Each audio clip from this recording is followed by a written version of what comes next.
Boa noite, gente. Hoje nós vamos falar sobre tentativa. O crime tentado, ele é conhecido como delito de realização incompleta ou realização incompleta do tipo penal. Ele não se consuma completamente, o agente pratica um delito e ele não se consuma completamente por circunstâncias alheias à sua vontade. É um tipo penal incompleto porque não existe no Código Penal um tipo penal específico para a tentativa de cada um dos delitos. Na verdade, a gente pune o agente pelo delito consumado com uma redução de pena na terceira fase prevista no artigo 14, inciso 2 do Código Penal. Então, subjetivamente, o crime tentado ele não vai se distinguir do consumado, porque o ânimo do agente é de consumar a sua ação.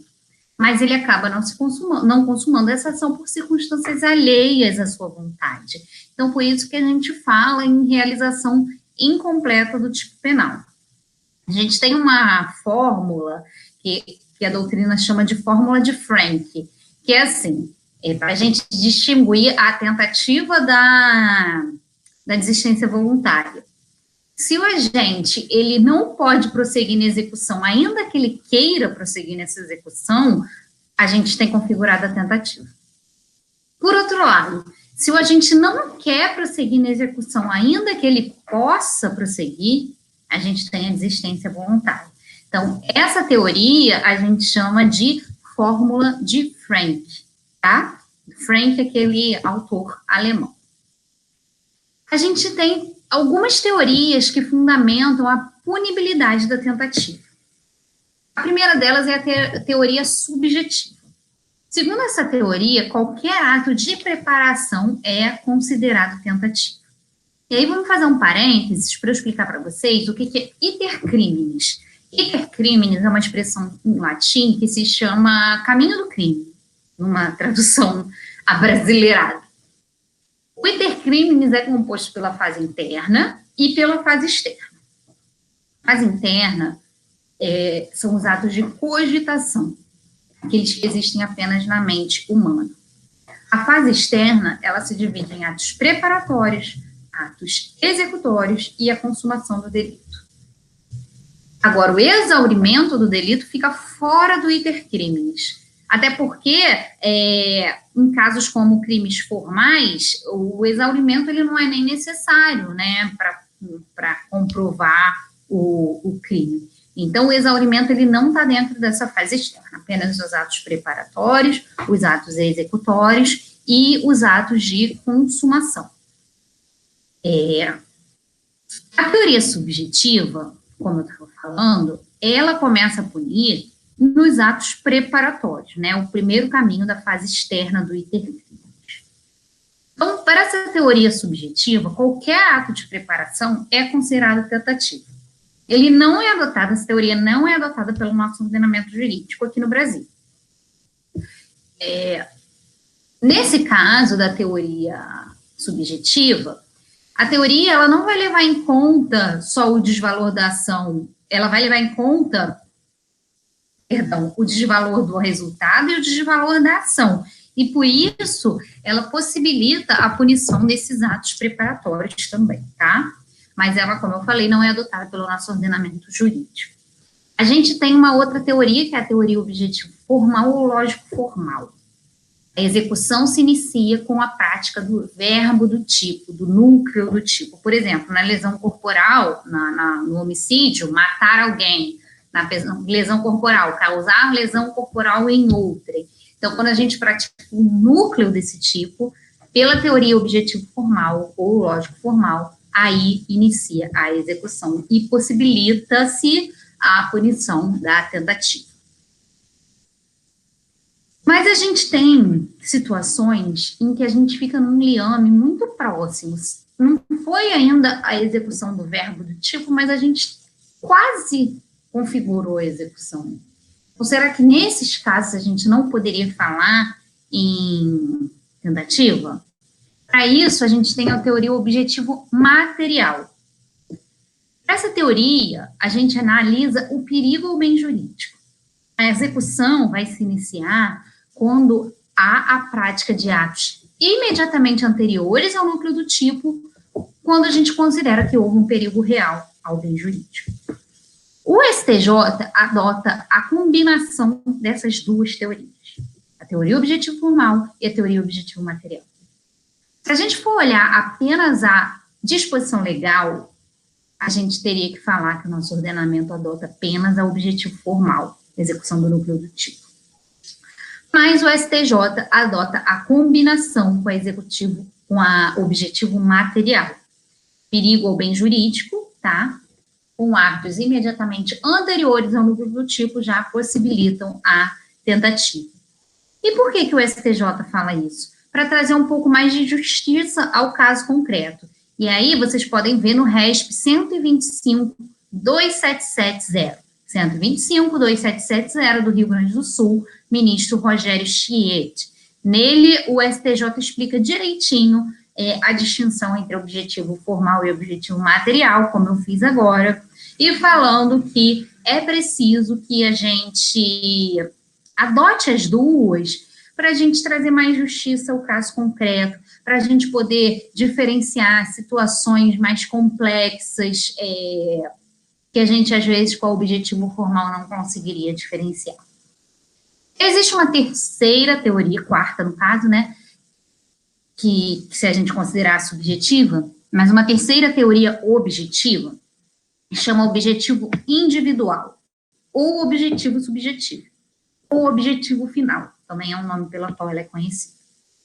Ela analisa a conduta do autor, de acordo com o plano delituoso dele. Não é igual à teoria subjetiva que pune os atos preparatórios, não. Nessa teoria objetiva, a gente fala da punição da tentativa com os atos de execução. Mas a gente analisa o plano delituoso do agente para saber se houve tentativa ou não. E por que isso? A gente aqui vai conseguir diferenciar, por exemplo, uma tentativa de homicídio de uma tentativa de lesão corporal, analisando o plano delituoso do agente. Então, com base nesse plano, a gente verificaria ou não a ocorrência de tentativa, né? Então, essa é a teoria, o objetivo individual defendida, por exemplo, pelo Zaffaroni. Agora, vou falar um pouquinho com vocês sobre o momento da consumação ou a configuração da tentativa, né? Quando que a gente fala em consumação do delito, quando a gente fala em tentativa. 3 teorias existem para fazer essa classificação. Teoria da ilácio, teoria da contractatio e teoria da amócio ou aprehencio. Na teoria da ilácio, a consumação ocorre quando o agente leva o bem para o lugar em que ele deseja. Então, por exemplo, eu estou lá no ponto de ônibus, esperando o ônibus e falando no celular. Chega uma pessoa de bicicleta e furta o meu celular. Para essa teoria da ilácio, o crime só vai se consumar quando o agente leva esse celular e chega, enfim, aonde ele queria levar esse celular, na casa dele ou na casa de alguém para vender. Então, se eu estou lá no ponto de ônibus falando no celular, chega a pessoa de bicicleta, furta. Na esquina tem um carro da polícia. E aí, o policial vê tudo, para o ciclista e interrompe aquela ação. A teoria da ilácio não teria havido consumação, mas sim tentativa, porque o bem ainda não foi levado para o local destinado que o agente intencionava levar. Pela teoria da contractatio, são palavras em latim, né? A consumação do crime se dá pelo simples contato do agente com a coisa. Mesmo exemplo, estou eu lá no ponto de ônibus, falando no celular, passou a pessoa de bicicleta e tentou furtar meu celular, mas eu percebi, segurei o celular com muita força e ele segurou meu celular também, mas não conseguiu tirar de mim e passou com a bicicleta. Ele teve o contato com a coisa, mas não levou. A teoria da contractatio, ali já teria havido consumação, pelo simples contato do agente com a coisa. Terceira teoria, teoria da amócio ou aprehencio, que é a teoria majoritária no Brasil, adotada pelo STF, pelo STJ. A consumação do crime se verifica com a posse da coisa pelo agente, ainda que essa posse não seja mansa e pacífica, e haja perseguição, com a consequente retomada do bem.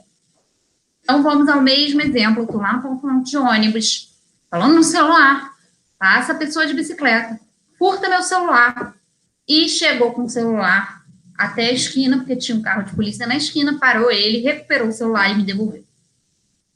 Nesse caso, pela teoria da Amócio ou aprehencio, houve a consumação do delito, porque o delito se consuma quando a coisa passa para o poder do agente, o agente tem essa posse, ainda que ela não seja mansa e pacífica, ainda que haja perseguição e ainda que o bem seja retomado logo em seguida.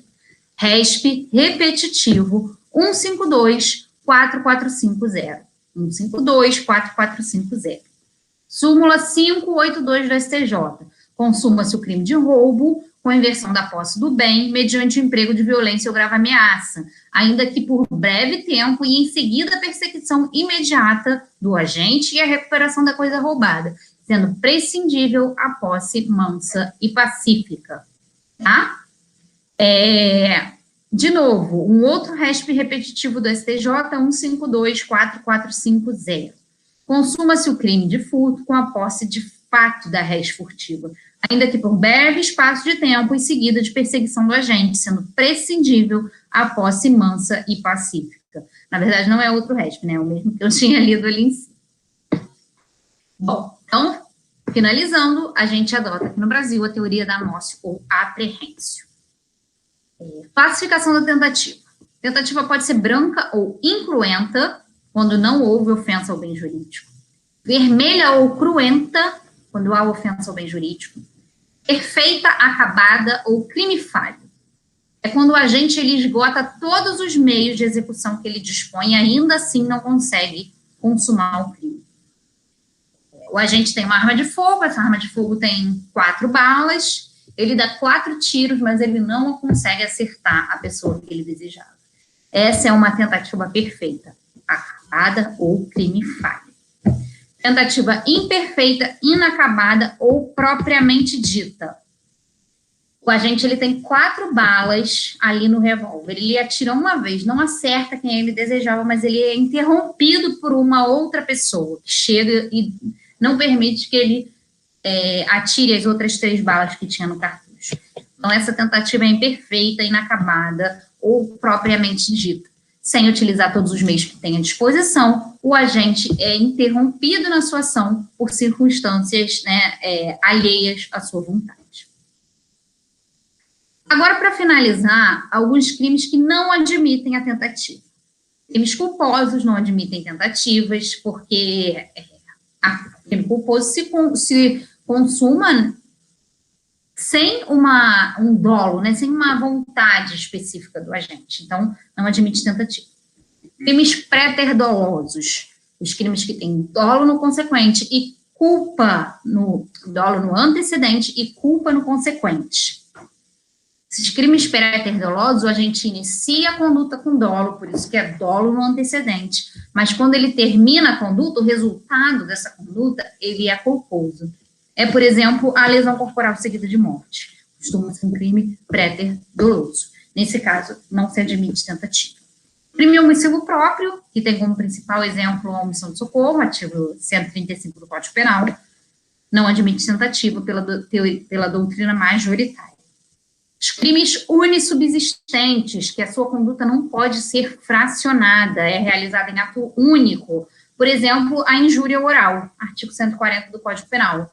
Ou o uso de documento falso, artigo 304 do Código Penal. São crimes unissubsistentes, não admite seu fracionamento e também não admite a tentativa. Crimes habituais. Também não admitem tentativa, como, por exemplo, o curandeirismo, artigo 284 do Código Penal. São crimes que precisam de uma prática reiterada de determinada conduta para configurar o crime. Por isso, é habitual. Se precisam de uma prática reiterada, majoritariamente entende-se que não admite a tentativa. Crimes de atentado. São crimes nos quais a tentativa é punida com a mesma pena do crime consumado. Por exemplo, o crime de evasão. No crime de evasão, artigo 352 do Código Penal, está escrito lá assim, evadir-se ou tentar evadir-se. Então, nesse caso, a pena é a mesma para essas duas condutas. Então, são chamados de crimes de atentado, que a pena no preceito secundário do tipo é a mesma para hipótese tentada ou consumada, e por isso não vai admitir a tentativa. Tá bom? Era isso, gente. Qualquer coisa, estou à disposição lá pelo SIGA, só falar comigo. Tchau!